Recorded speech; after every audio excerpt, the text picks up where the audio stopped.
Hello good morning Sitaram. સવારના વાગી ગયા છે 5 અને હેલી જેને ઝઘડાવાની પ્રોસેસો ચાલુ છે ને એક બાજુ મિસ્ટર જે ગયા છે નાહવા માટે એ આવી ગયા છે અને નાસ્તો કરવા બેસી ગયા છે. એક બાજુ હેલી જેનીને હવે હું રેડી કરીશ ને હું પણ રેડી થઈશ. અમે નીકળી ગયા છીએ હવે સુરેન્દ્રનગર જવા માટે. પહેલાં બધાને બાય બાય કહી દઈએ. આ ટાઈમ જરાય ગમતો નથી પણ કહેવું પડે છે, તો બધાને બાય બાય કીધું અને અમે નીકળી ગયા છીએ સુરેન્દ્રનગર જવા માટે. થોડાક આગળ ગયા ત્યાં યાદ આવ્યું કે જેને એનું બ્લેન્કેટ ભૂલી ગઈ છે, એને બ્લેન્કેટની બહુ જ હેબિટ છે.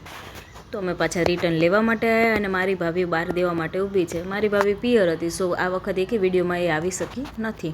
અમે નીકળી ગયા છીએ જવા માટે અને હેલી જેનીનો સીન જોઈને એવું લાગે છે કે હવે થોડીક વારમાં કદાચ એ સૂઈ જશે, કેમ કે બેના પણ ફેસ ડાઉન છે, તો બે ફૂલ ઊંઘમાં હોય એવું લાગે છે. તો થોડીક વાર પછી પાછળ જોયું તો જો હેલી સૂઈ ગઈ છે. આવો નજારો તો ક્યારેક જ જોવા મળે જ્યારે જેની હેલીને સુવડાવતી હોય. બાકી તો બેમાં તો મેં ચાલતી જ હોય છે અને જો કે સગી બહેનોમાં તો થોડું ઘણું તો એવું રહે છે. એના પછી અમે નીકળી ગયા છીએ, સુરેન્દ્રનગર પહોંચી ગયા છીએ. સડનલી અચાનક જ એમને પ્લાનિંગ કરી નાખ્યું એન્ગેજમેન્ટનો.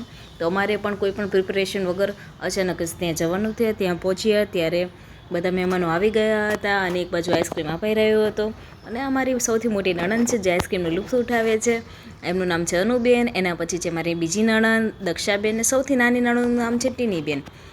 એ ત્રણેય બહેનો બેઠા છે, ત્રણે આઈસ્ક્રીમ ખાઈ રહ્યા છે. અને અહીંયા મિસ્ટર જેને સ્ટેજ ઉપર બોલાય કેમ કે મામા છે તો એમનું સન્માન કરે છે સાલ ઓઢાડીને.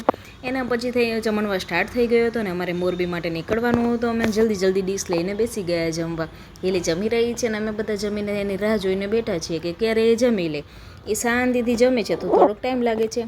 એને જમી લીધું અને અમે થોડીક વાર મારે સૌથી જેની એન્ગેજમેન્ટ છે એની મમ્મીને મળવા માટે બેઠા છીએ. ત્યાં જેને કહે છે કે હું પણ મારી ભૂમિ દીદીના મેરેજમાં આવો ડાન્સ કરીશ અને ડાન્સના થોડાક સ્ટેપ બતાવે છે.